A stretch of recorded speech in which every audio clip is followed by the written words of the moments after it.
kita temukan, kita dorong, kita fasilitasi, kita kembangkan, yang mudah-mudahan dia akan maksimal. Jadi istilahnya nggak ada anak yang bodoh, itu nggak ada, Bang. Ngobrol bareng Orbit, kami obrolkan, Anda simpulkan. Assalamualaikum warahmatullahi wabarakatuh. Jumpa lagi kita di Ngorbit, ngobrol bersama Orbit. Hari ini pas Hari Anak Internasional. Kenapa itu jadi topikku? Kayaknya memang anak-anak itu lain sih ya. Cuman lainnya anak-anak itu nggak semua orang paham. Nah, sekarang aku ngajak kawan lama bicara tentang anak dan pendidikan anak. Kenapa dua hal itu ya, anak dengan pendidikan itu nggak bisa pisah. Tapi ini erat kaitannya dengan pendidikan nyata sebetulnya, walaupun sekolahnya beda. Dulu kenapa kalian bikin beda sekolah itu? Itu yang jadi penasaran aku. Ya, jadi latar belakangnya itu karena kita melihat anak-anak kenapa belajarnya diseragamkan. Gitu ya. Oh, cocok itu juga itu, aku sesuai kali. Iya, kenapa sama dibuat pembelajaran untuk semua anak gitu. Apa itu karena sesudah kalian pulang dari Inggris nggak nemuin sekolah yang cocok buat anak? Sebenarnya sebelum sekolah ke Inggris pun sudah ada keraguan. Jadi apakah anak mau disekolahkan di sekolah yang umum atau kita homeschooling kan. Jadi sambil belajar waktu itu undang beberapa tokoh-tokoh, sempat mengundang ada Pak Munif Hatib, Ayah Edi gitu. Komunitas-komunitas udah diundang dalam rangka cari ilmu dulu. Orang kelas atas udah semua. Diundang ke Medan. Lewat istri waktu itu ada komunitas Ibu Muda Sayang Anak, KIMSA namanya. Nah terus kebetulan diterima di Inggris, di sana juga ada kita pelajari pendidikan di sana. Terus ketika sebelum kembali baca-baca referensi, jadi kombinasi lah dari semua pencarian dari sana kegalauan sini. itu kan. Jadi habis itu kayaknya cocoknya nih sekolah alam, ya kita bangun sekolah alam. Menarik. Aku sampai nggak pernah terbayang sama aku. Kalau kita berani, orang kita nih berani keluar dari kota. Ini kan betul-betul keluar dari kota kalau kita mengajak anak sekolah-sekolah alam. Iya. Dulu alasannya apa? Kota apa yang dikejar gitu? Jadi gitulah. Jadi di awalnya kalau pengalaman pribadi ya, jadi kita kan mengenal konsep kecerdasan loh. Iya. Umumnya orang mengenal kecerdasan itu IQ. Itulah yang dianggap segalanya. Terus berkembang ada SQ, EQ gitu, emotional, spiritual. Terus kita mengenal lewat bukunya Bang Mas Munif Hatib dulu almarhum, itu ada multiple intelligence. Jadi kecerdasan majemuk. Jadi ada kecerdasan spasial, kecerdasan linguistik, kecerdasan logika matematik, natural, interpersonal, intrapersonal, macam-macam. Jadi kita melihat ternyata anak-anak ini punya kecenderungan kecerdasan yang beda-beda, musikal. Nggak gitu. cukup dengan IQ. Nggak cukup dengan IQ saja. Jadi bagaimana anak dengan berbagai jenis ketertarikan pola kecerdasan yang berbeda-beda itu diseragamkan cara pendekatan gurunya gitu. Jadi cara pengajaran guru, terus materi pembelajaran guru dengan anak yang beragam-ragam. Kenapa? Terus dibuat ranking. Terus itu akhirnya kan kalau ranking kan akhirnya hanya 3 atau 4 yang menjadi juara, yang lainnya tidak juara atau 10 gitu Bang. Sementara yang lainnya kan jadi ada mental yang terganggu dan lain-lain. Itu kan akhirnya oleh sistem itu kita lihat anak-anak tidak optimal berkembangnya. Kalau optimal yang 10 tadi aja ya. Yang itu aja. Bagus itu. Jadi tapi gitu. Sebelum kita lanjut, lupa aku tadi. Kalau kawan ngobrolku ini, Pak Zaid Nasution. Iya. Ada P di tengahnya, tapi P itu biar aja nanti kita prestasi lah. Nah, Ya. Pak Zaid ini, aku kenal dia sebagai seorang pendiri sekolah alternatif di sini, Iya. sekolah alam. Nah, sekolah alamnya ada di Johor, sekolah alam Islam Johor Islamic Green School. Ya. Jadi jelas dia topiknya green dan Islamic. Iya. Iya. Jadi kita lanjut nih, Siap, ya kan? Terus kenapa kok dengan basis Islam? Karena kebetulan kita juga Muslim, terus kita melihat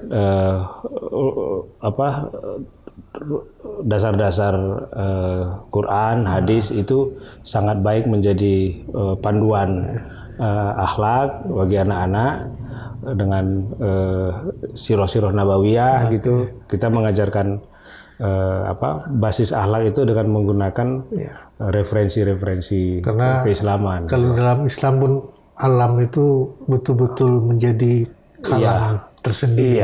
Iya. Kalamullah itu ada di mana saja, termasuk di alam. Menarik. Iya. Terus kapan sih kalian mulai itu? 2019 awal. 2019 awal. Iya, kami balik dari Inggris 2018 awal. Tapi baru akhirnya mendirikan 2019 awal. Aku ngelihat kebetulan, ya, aku ngelihat tempat kalian itu ada hal yang menarik betul. Anak-anak di sana memang kuperhatikan beda dengan anak-anak di sekolah umum, ya. Kalau sekolah umumnya memang tadi kata seragam.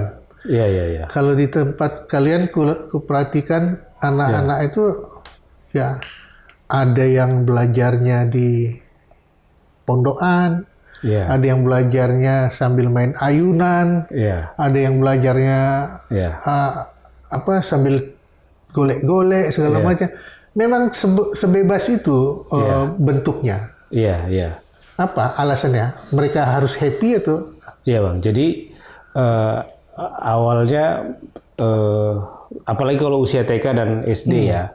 Usia TK dan SD itu targetnya kan bukan prestasi akademik gitu. Jadi kita melihat dari perkembangan psikologis itu anak yang bisa lebih didorong untuk berkompetisi itu mungkin SMP, SMA atau ke atas. TK SD itu targetnya bukan kognitif saja gitu.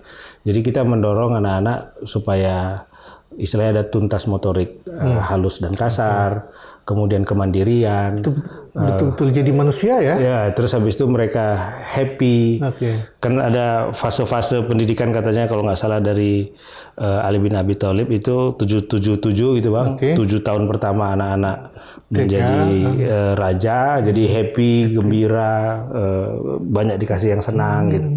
7 tahun berikutnya baru dikenalkan peraturan, 7 tahun berikutnya baru dikenalkan dengan egalitarian lah ya. Jadi kita berdiskusi umur 15-16 tahun gitu. Jadi TK SD itu masih fase-fase senang lah, dan sebisa mungkin mereka melihat bahwa proses belajar sekolah itu memang menyenangkan. Iya.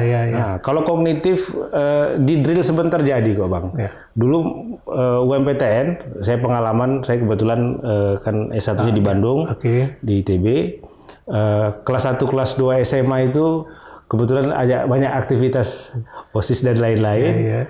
Jadi setahun terakhir di drill tembus juga gitu. Nah, kira-kira gitu. Jadi saya yakin teman-teman yang lain juga.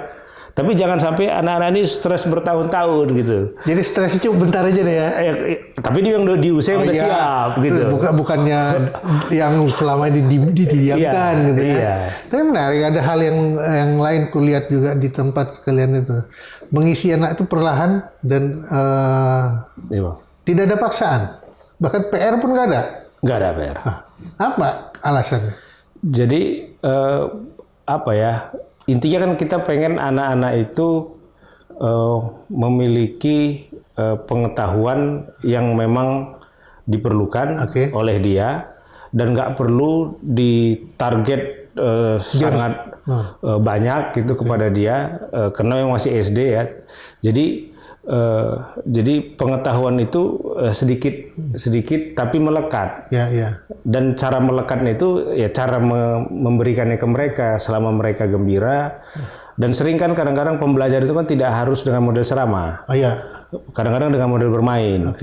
Jadi makanya alam itu, konsep alam itu banyak pengertian. Bukan cuman alam dalam pengertian tempatnya di alam, tapi alam itu pengertiannya alat-alatnya juga dari alam. Terus sesuai dengan alam pemikirannya. Bisa dengan alam pemikirannya. Terus alam itu juga menjadi media pembelajarannya. Alam itu juga artinya pengalaman. Dia mengalami, bereksperimen, atau dia nanti magang di usia-usia SD dan SMP.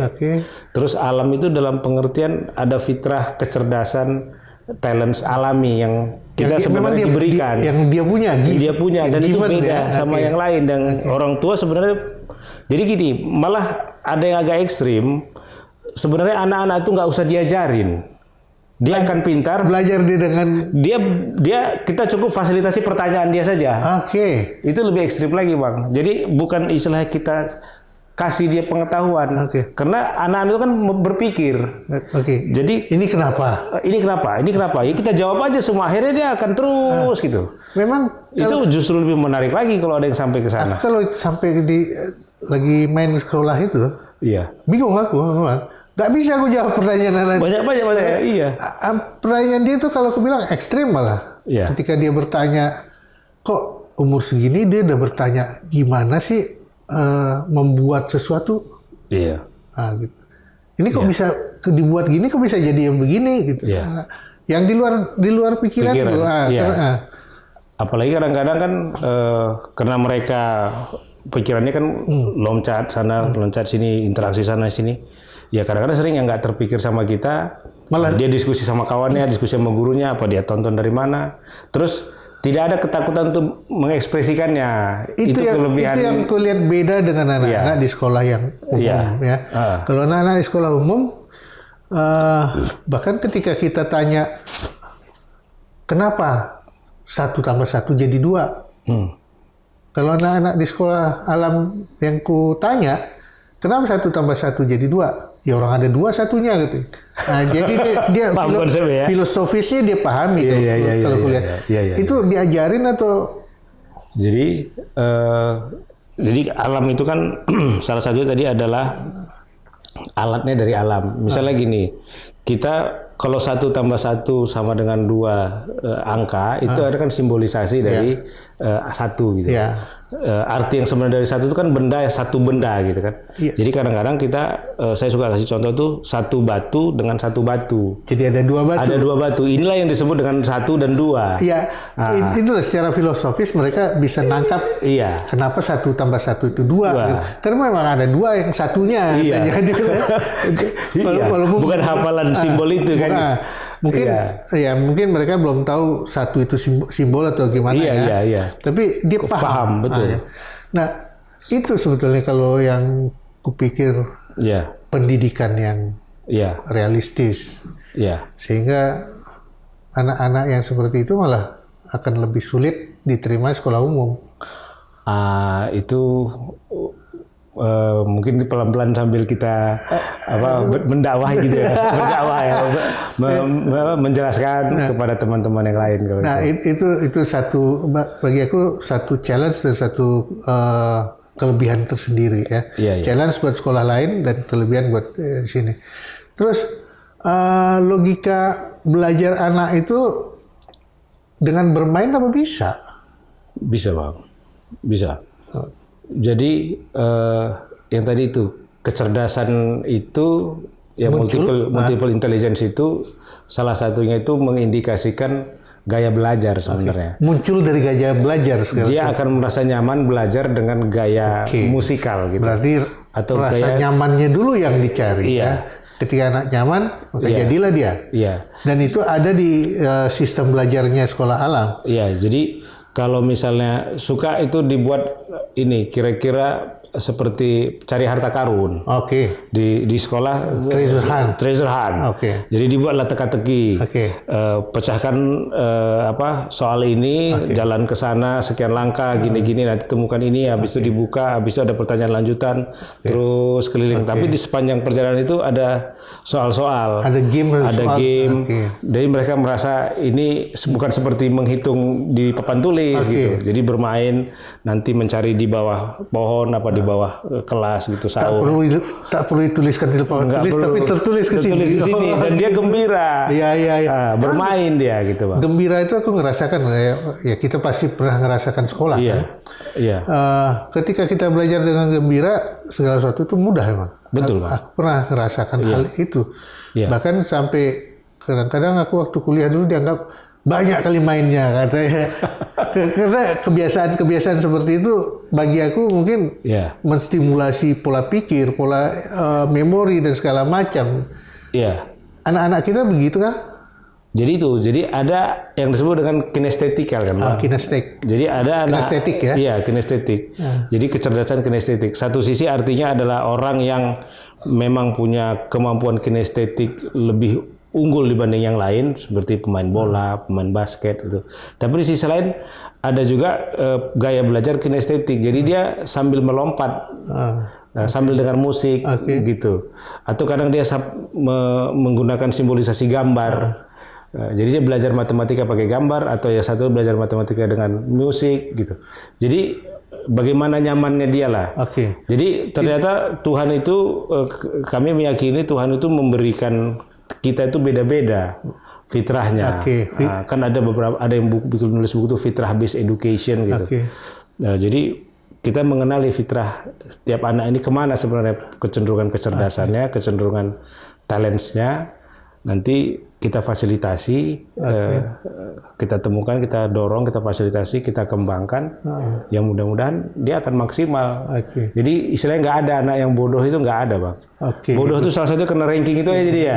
Jadi ada di bawah. Iya itu salah sih, salah konsep itu. Itu ya kadang-kadang agak menyakitkan. Itu. Aku yakin aku bisa dapat minimal 2 lah gitu kan. Iya. Pas diterima rapot maknya ya. 2 dari bawah gitu. Habis itu kena seberang lagi dari rumah ya kan, sama orang tua. Ini merah gitu. Aduh. Kalian kalau menilai raport, apa masih kayak gitu nggak? Nggak ada ranking. Jadi raport itu diusahakan deskriptif. Jadi dijelaskan ketuntasan perkembangan lah ya. Dari sisi membaca, si X sudah bisa membaca seperti ini. Dari sisi berhitung dia perlu ditingkatkan di sini gitu. Jadi bahasa-bahasanya bukan dalam positif. Angka lagi ya, tidak ada tetapi angka. Hasil akhir ya. Hasil terkininya kita bandingkan sama tahapan perkembangan ketika yang dia wajar. Masuk dia begini, ketika dia dengan dirinya dan beberapa adalah standar-standar tertentu yang kita ikuti. Nah, yang lebih menarik lagi gini, Bang. Ada sistem sistem poin atau apalah istilahnya itu ya. Ya, poin. Saya sebutnya poin. Jadi poin itu diberikan sebagai compensate positif atau negatif terhadap si anak.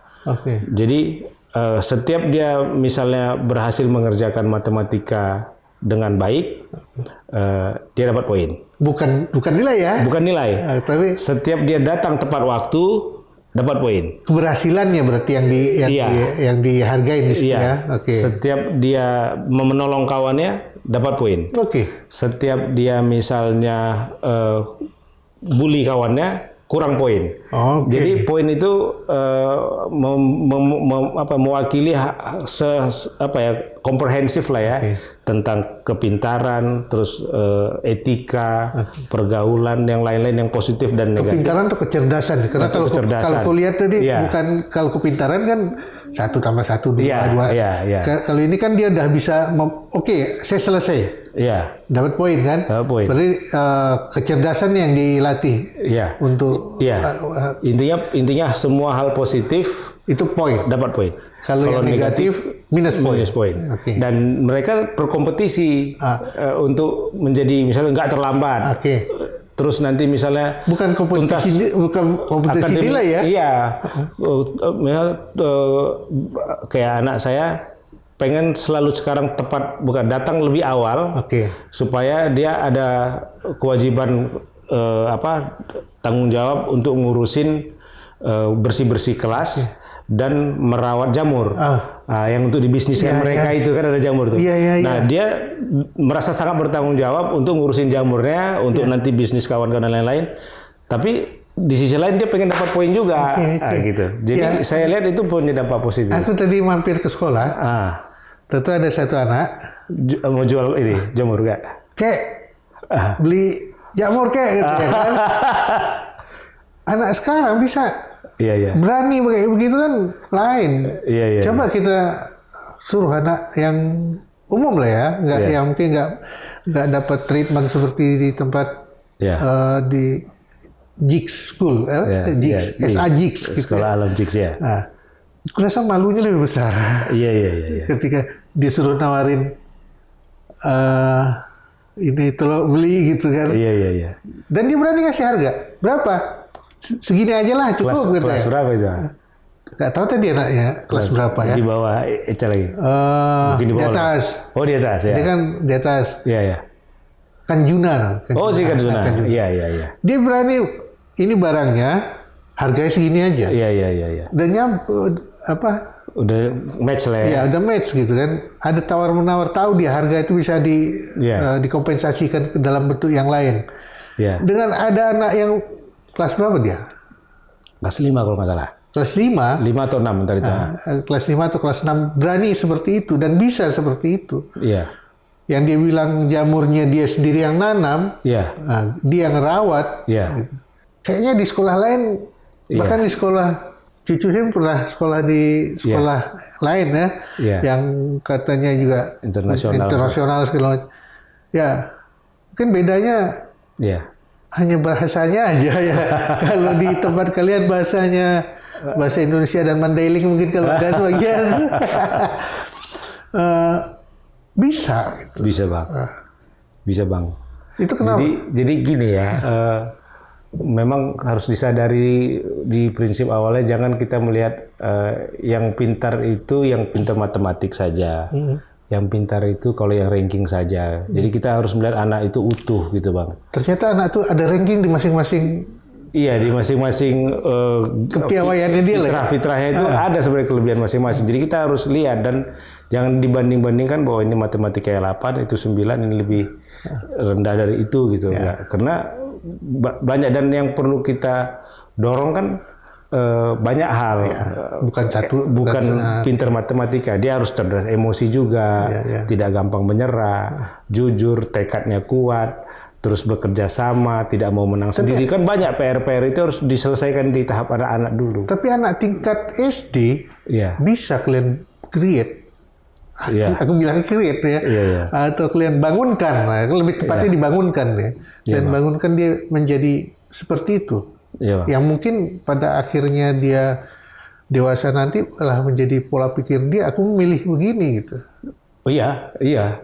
Sangat mungkin menjadi sangat independen dengan pilihannya, Itu nggak berat ngedidik anak, melatih anak. Justru kita pengen lebih banyak yang begitu dan dibilang berat, saya kira enggak bang. Karena prinsipnya tadi itu, jadi satu happy, yang kedua hubungan percaya sama si anak terbangun, jadi mereka mau terbuka sama dengan kita, siapapun, dengan kita sama siapapun. Jadi dia dengan pikiran-pikiran dia juga terbuka. Yang berat ini kan ketika anak itu merasa tertekan, tertekan oleh cara gurunya atau tertekan oleh sistem. Ranking itu salah satu cara membuat orang tertekan menurutku.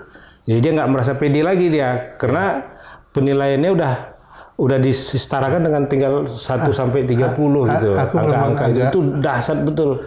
Mempengaruhi mental anak menurutku. Aku memang itu bahkan menurut aku itu membuat anak jadi robot. Maka aku selalu mencari sekolah yang tidak menjadikan anak robot, tapi menjadikan anak manusia gitu. Pendidikan itu kan seharusnya menjadikan anak itu manusia yang bisa mengikuti atau melebihi kita kan. Karena mereka bukannya kita yang dalam bentuk kecil gitu. Betul. Sehingga sesuai dengan kemauan kita buat dia. Iya, malah kalau kita dokter jangan paksa anak kita jadi harus jadi dokter juga. Ada kampus seperti itu. Ada. Biarkan saja mereka. Iya, karena belum tentu di situ passionnya belum tentu di situ potensi terbaik anak itu. Iya. Karena kan Tuhan ngasih gift-nya beda-beda. Ya. Saya tidak mengerti. Saya belajar gitar tapi nggak berhasil pandai gitu. Karena kayaknya musikalnya jelek. Nggak bisa jadi gitaris. Nggak bisa jadi gitaris. Okay. Anak saya sangat. Kita nggak ada gitar, nggak ada mungkin ukulele dibeli sama anak kemarin saya belikan. Tapi terakhir dia bisa main drum di sekolahnya Malah sekarang. Terbalik ya? Iya, dan saya buluh dari mana dia? Saya coba drum nggak pernah bisa, dia bisa. Gitu. Jadi anak itu beda-beda bang. Jadi gini ya, saya memahami konsep kecerdasan itu, kecenderungan kecerdasan itu bisa kita lihat dari 4E katanya. Ada easy, jadi seseorang itu melakukan sesuatu itu mudah bagi dia. Terus enjoy, dia melakukannya dengan menikmatinya. Jadi kita suruh dia lakukan, nggak kita suruh dia lakukan juga. Kita larang pun dia lakukan juga. Karena dia enjoy di situ. Kemudian excellent, hasilnya bagus. Dan kan beda-beda. Saya misalnya mungkin termasuk yang cukup mudah bergaul sama banyak orang. Mungkin interpersonal relationship-nya bagus. Yang lain mungkin di situ kurang, tapi sebenarnya bisa dilatih. Tapi ada yang lain dengan sebentar musik itu kayak gampang sama dia gitu. Begitu matematik juga mudah kali sama dia gitu. Ya memang ini kecenderungan dia gitu. Jadi jangan disamaratakan dengan dibuat ranking-ranking seolah-olah yang matematik aja. Nah, tinggal kita tugasnya kenali potensi unik si anak itu. Terus nanti kita dorong kemampuannya di minat bakat yang spesial itu. Jadi kalau bahasa saya itu, kalau sekolah itu kan pondasinya akhlak, baru kita dorong logik kecerdasannya yang multiple intelligence tadi, terus dikembangkan leadership-nya. Jadi orang yang pintar main musik belum tentu pintar ngajar orang lain main musik. Jadi udah nambah skillnya dengan ngajar, artinya leadership-nya dengan mengajak orang, membentuk tim dengan project-project gitu. Itu akhirnya menambah skillnya naik kan, bukan internal individual technical skill lagi. Jadi tapi udah dikembangkan ke level antar kawan. Dia ngajari kawannya menggambar, dia ngajari kawannya menulis, dia ngajari kawannya bagaimana public speaking, berbicara dan segala macam gitu. Artinya levelnya kan naik, udah di luar diri dia lagi. Iya. Baru nanti di atasnya bisnis. Nah, jadi yang paling atas itu kalau saya membuat pohonnya gitu ke bisnis. Jadi anak-anak itu ke atasnya nanti punya kemampuan bisa mengkapitasi kemampuan dia sampai tapi diawali dengan kecerdasan yang kita kenali tadi itu. Ini kayak pernah dengar dari seorang Taipan. Oh iya bang. Kayak gitu kayaknya. Oh iya bang. Membangun tuh nggak gampang katanya. Iya. Biarkan aja dia ngalir katanya. Iya. Sampai pada akhirnya kapital tuh yang cari dia katanya. Iya. Bukan dia yang cari kapital gitu. Iya. Menarik kalau kayak gitu. Jadi perhatikan lagi kalau begitu kalian melatih dan mendidik anak, kayaknya nggak ada lagi persaingan di dalam kelas itu. Nggak ada lah Pak. Yang ada malah bekerja sama lah. Dan iya, kawan kita punya kelebihan matematik, nanti dia ajari yang kawan yang kurang matematik. Yang ini kurang bagus di urusan public speaking, kawannya ngajarin public speaking, yang ini bagus ngaji, yang ini ngajarin ngaji, gitu-gitu. Jadi mereka juga saling isi ya? Saling mengisi. Malah kadang-kadang udah mulai ada model kakak kelas ngajarin adik kelas. Gitu. Kayak zaman dulu ya? Kalau pikir-pikir kayak zaman dulu tuh. Kalau kita ngaji dulu zaman waktu kecil-kecil, kakak angkatan atau kakak apa ngajarin kita. Si guru ngajinya mukulin yang sebelah sana. Bisa gitu. Tapi menarik. Ini dari inspirasi ini dari mana? Semua. Kalau saya sih ya guru belajar pendidikan Bang Lendo Novo lah Bang. Lendo Novo itu yang apa cikal bakalnya sekolah alternatif. Sekolah alam. Ya. Almarhum Bang Lendo Novo. Dialah inspirasi. Ada jejaring yang kalau sekolah pemerintah kan jejaringnya SD negeri, jejaring semua sama dengan kurikulum yang sama gitu.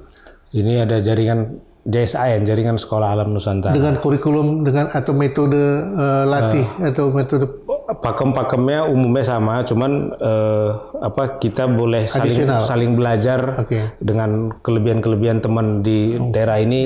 Dia punya kelebihan SMP-nya, di sekolah ini dia kelebihan di proyeknya, di sini kelebihan di metode bisnisnya. Karena bisnis salah satu core utama juga, yang memang disadari oleh Bang Lendo karena dia melihat Nabi itu bisnis. Dan kita banyak sekolah-sekolah kita itu kan mengajarin jadi pekerja. Magang pun saya kan dosen. Magang itu kan mahasiswa menuju tuh tamat. Seharusnya begitu ya. Kata pendidikan yang sekarang. Seharusnya begitu. Kalau di sekolah alam magang itu dari SD, SMP, SMA. Kalau SD magangnya berlima di satu bagian. Oh iya ya, Rasulullah pun magang mulai dari... Magangnya sama pamannya. Mulai magangnya dari sama, memelihara kambing. Iya. Magangnya sama berdagang ke Syam dengan pamannya. Iya, jadi dengan praktek lah ya, bukan dengan teori gitu. Jadi makanya di sekolah alam tuh diajarin magang ke peternakan, pembuatan risol, sambil kita mengobservasi minat bakat anak ini di urusan peternakan kambing itu, apakah dia tertarik sama kambingnya, tertarik dengan mengasih makan kambingnya, tertarik dengan suara kambingnya, tertarik dengan melayani tamunya, atau dibuat risol misalnya dia tertarik dengan mengiklankannya, atau jadi di resto, semua di banyak sisi. Iya. Adalah mereka yang ngisi itu berarti ya. Ya aku juga perhatikan ketika ngantarkan cucu ke sekolah. Di situ waktu tertentu mereka diajarin masak. Tiap Jumat tuh kalau nggak cooking outbound. Tiap Jumat. Terus Jumat besok itu kalau nggak salah ada market day. Ada ku perhatikan di Instagram kalian. Anak-anak main lumpur. Itu dikasih nggak orang tuanya tuh? Betul-betul main lumpur. Kayaknya makin kemari orang tuanya makin senang gitu. Karena anaknya nggak takut lagi dengan yang jorok gitu. Iya, dan di sekolah kan disiapkan baju ganti. Iya. Terus ada lagi yang ku tengok entah apa-apa aja yang anak-anak bergelantungan di pohon segala macam. Itu nggak ada ketakutan dari keluarga, orang tua, anak? Enggak kayak Bang. Enggak. Malah saya melihat anak-anaknya menikmati. Kadang-kadang kita jemput beberapa anak udah gelantungan di atas, main di atas sama kawan-kawan yang ngobrol-ngobrol di pohon gitu. Saya lihat, wah ini tidak. Kadang-kadang kita yang berlebihan kan dengan mereka juga punya sistem keamanan sendiri walaupun kita pantau gitu. Kalau main lumpur kan dalam frame orang tua, ya kan? Anakku udah, aduh, cuman lah ini kayak gitu. Padahal kita pun waktu kecil-kecil, gitu juga. Hujan-hujan ya Bang ya. Tapi ya, kalau balik ke situ, pemirsa, nggak tahan kita mau ingat itu. Dan sekarang kenapa itu yang kita hilangkan? Kan lucu kan? Betul. Kita jaga mereka nggak hujan-hujanan, kita jaga mereka jangan main lumpur. Padahal dulu waktu kecil-kecil kita main guli. Kalau nggak becek nggak mau main gitu. Tapi itu bebas memang di sekolah itu. Target ada nggak diberikan kepada anak? Jadi kan ada tuntas motorik halus, tuntas motorik kasar. Itu yang. Jadi diharapkan anak-anak itu memang punya kemampuan fisikal yang juga sehat. Itu gitu, makanya kuat. Outbound pun kalian outbound juga dan itu punya dampak kepada ketahanan fisik dan ketahanan belajar. Namanya juga outbounderies kan? Jadi itu memang jadi bukan cuma di kelas dan mencatat, menghafal gitu, tidak. Ya memang main di luar dan kadang-kadang kan alam ini kan menyediakan banyak sumber belajar, tempat belajar. Kalau kita merasa alam ini bukan tempat kita belajar, bukan sahabat interaksi kita untuk mendapat banyak inspirasi, ya akhirnya kan kita kehilangan kesempatan. Jadi saintis-saintis luar negeri itu kan kalau kita bayangkan ya Bang ya, mereka ke kutub, kemana, itu kan luar biasa. Ya dia kejar. Ya, ada sesuatu yang dibangunkan yang harus dikejar gitu. Dan di alam itu ya penuh dengan tempat eksplorasi. itulah yang dialami anak-anak itu sekarang di sana. Dia jangan merasa takut dengan itu gitu. Jangan dan dia kan punya sistem kesehatan juga untuk tidak sakit kena hujan. Gitu. Katanya malah kalau sekarang begitu hujan disuruh anak mandi hujan gitu ya. Iya, biar lebih sehat gitu kan. Iya. Karena kemampuan dirinya untuk mendetoks segala macam keluar dengan spontan gitu. Iya. Terus sekarang berapa tingkatan yang kalian punya? Sekarang TK, kelas A dan B, kemudian kelas 1 sampai kelas 6 ada Bang. Gitu. Jadi baru sampai SD ya, TK dan SD. Dan beberapa ada teman-teman adik-adik yang ABK lah juga di situ. Oh, iya. Kok bisa? Itu menarik. Ini menarik. Ini menarik. Bisa, gitu. Mumpung hari anak juga harus kita singgung ini. Iya. Jadi kan ada beberapa saudara-saudara kita yang anaknya lahirnya ABK. Kebetulan keluarga kami juga ada yang ABK. Dan salah satu alasan sekolah ini didirikan juga untuk ponakan kami itu bisa sekolah di situ. Nah, ABK ini selama ini kan pola pendekatannya model SLB kan. Dia di sekolah hanya dengan yang seperti dia gitu, tidak berbaur. Sehingga dia nggak mengerti dengan yang di luar ya. Yang luar juga nggak mengerti dia. Nah, di model sekolah alam, mudah-mudahan di seluruh sekolah alam itu inklusi. Ya, jadi melibatkan semua anak-anak ABK, cuman dengan inilah ya, dengan proporsional lah ya. Iya, proporsional jumlah dan level toleransi situasinya lah kira-kira gitu. Jadi kita punya prinsip itu juga titipan Allah kira-kira gitu. Jadi tetap punya hak untuk belajar yang sama, tetap kita kasih kesempatan berinteraksi dengan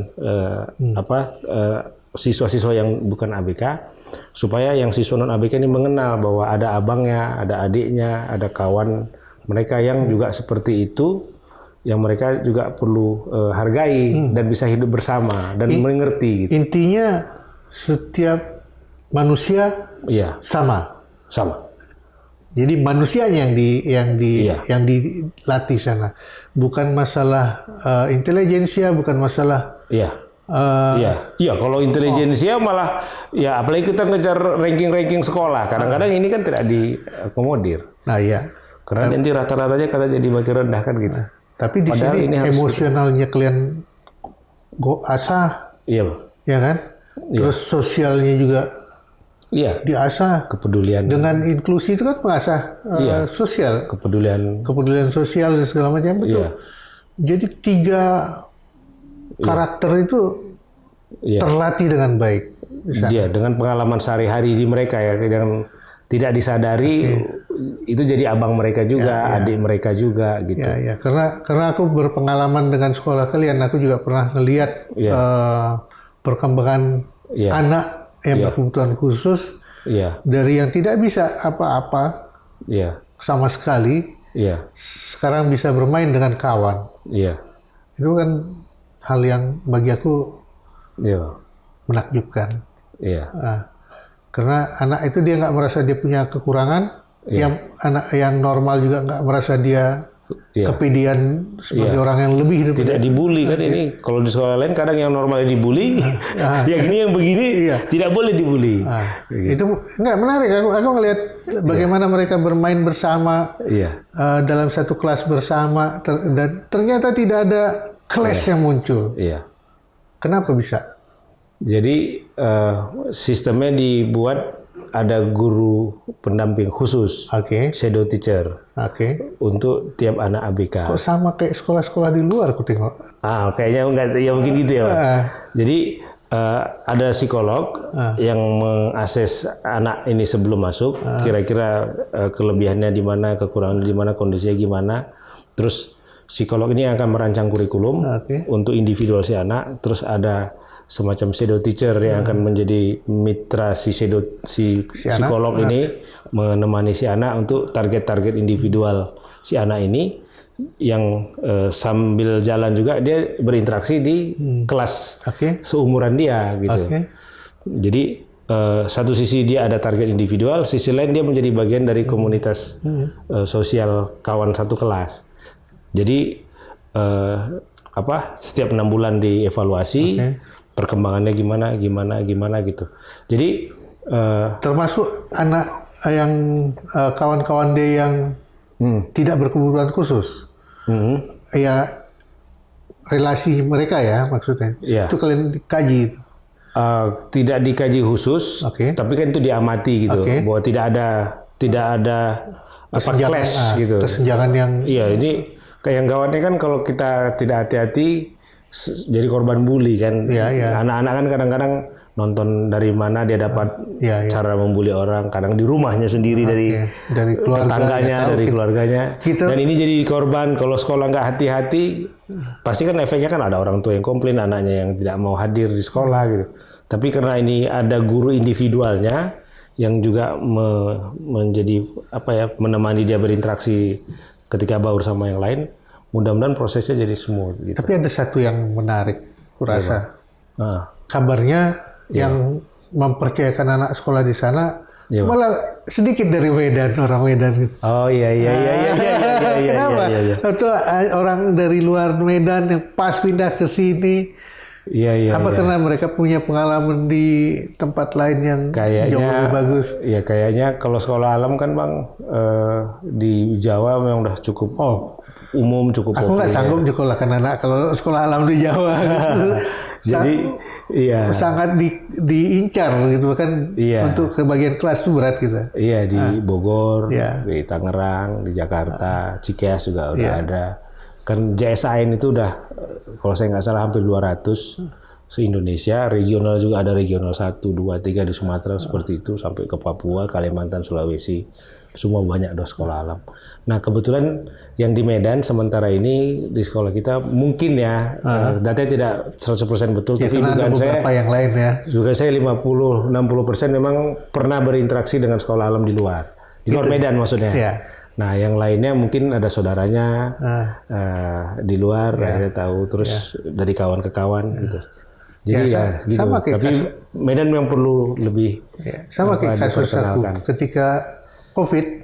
Oh iya bang. Cucuku mencari kemana aku mau ke sekolah kan, sementara dia dari sekolah yang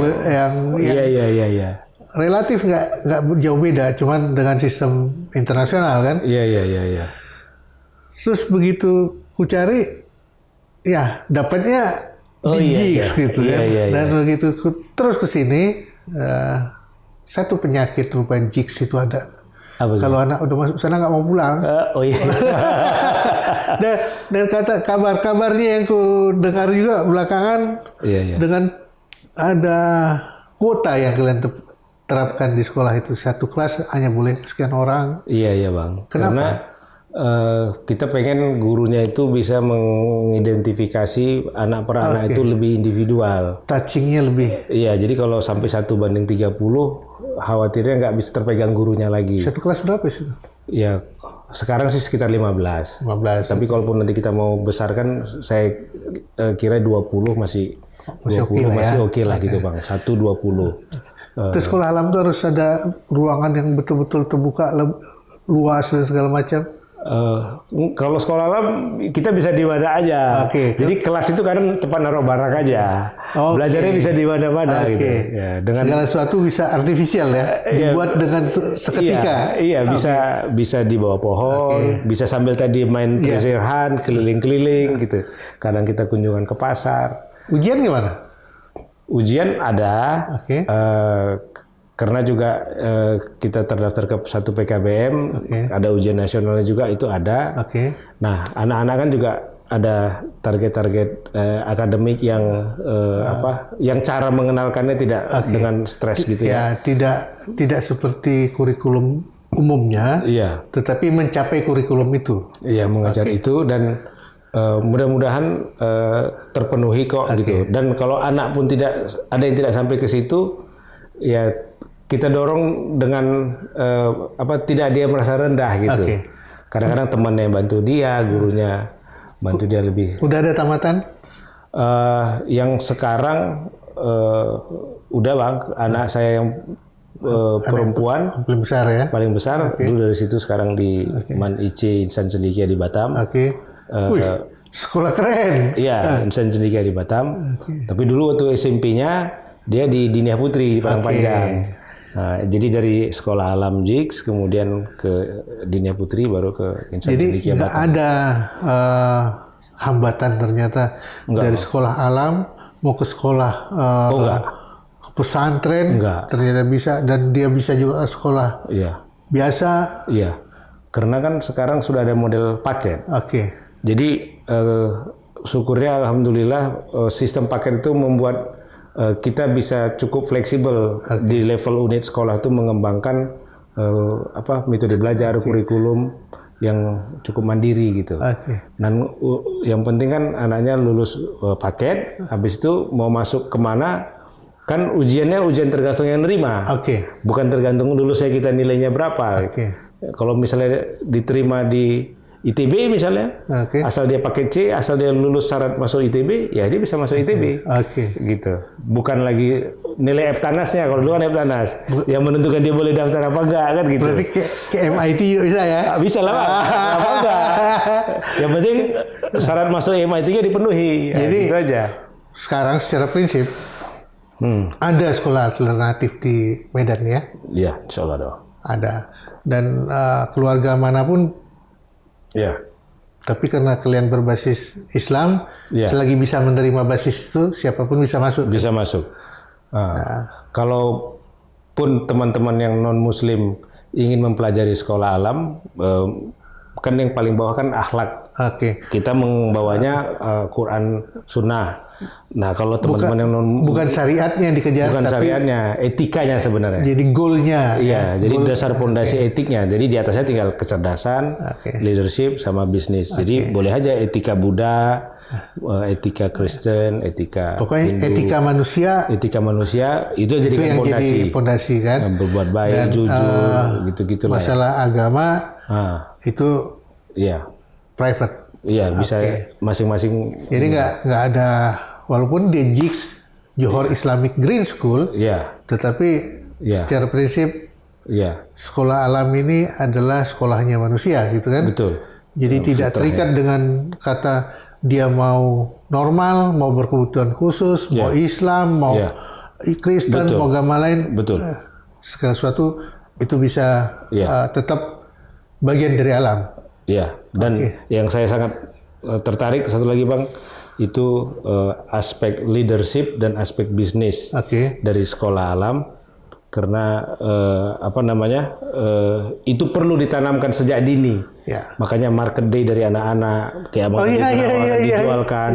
Ini, dan itu saya pengen mendorong sebenarnya sekolah-sekolah yang lain, jangan kita hanya mengajarkan kognitif saja ke anak-anak itu, tetapi soft skillnya sejak dini. Kalau bisa malah di sekolah itu kan di level SMP udah magang makin kecil dengan spesifik kepada interestnya dia. SMA dia udah bikin proposal bisnis dan magangnya ke maestro.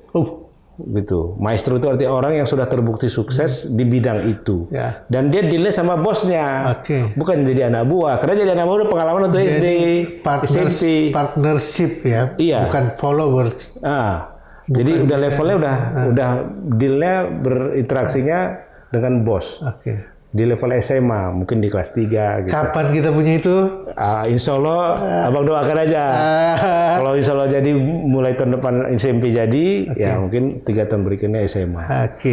Insya Allah. Jadi pemirsa, secara prinsip pendidikan itu ternyata nggak hanya dalam satu bentuk. Banyak bentuk bisa terjadi dan bisa dilakukan di negeri ini. Salah satu contohnya ada pesantren, ada sekolah umum, ada sekolah alam, ada homeschooling dan segala macam. Segala sesuatu itu hanya untuk anak kita. Mereka yang lebih tahu apa yang mereka pilih. Siapa tahu tahun depan anak kalian malah terpikir mau pindah ke sekolah alam. Atau mungkin sekolah alam anaknya mau masuk ke MIT tadi. Bisa. Jadi ini dulu yang kami bicarakan di sini. Kami sudah bicarakan, Anda yang memutuskan. Sampai jumpa lagi di Orbit berikutnya. Assalamualaikum warahmatullahi wabarakatuh. Waalaikumsalam. Thank you. Terima kasih Bang. Ngobrol bareng Orbit, kami obrolkan, Anda simpulkan.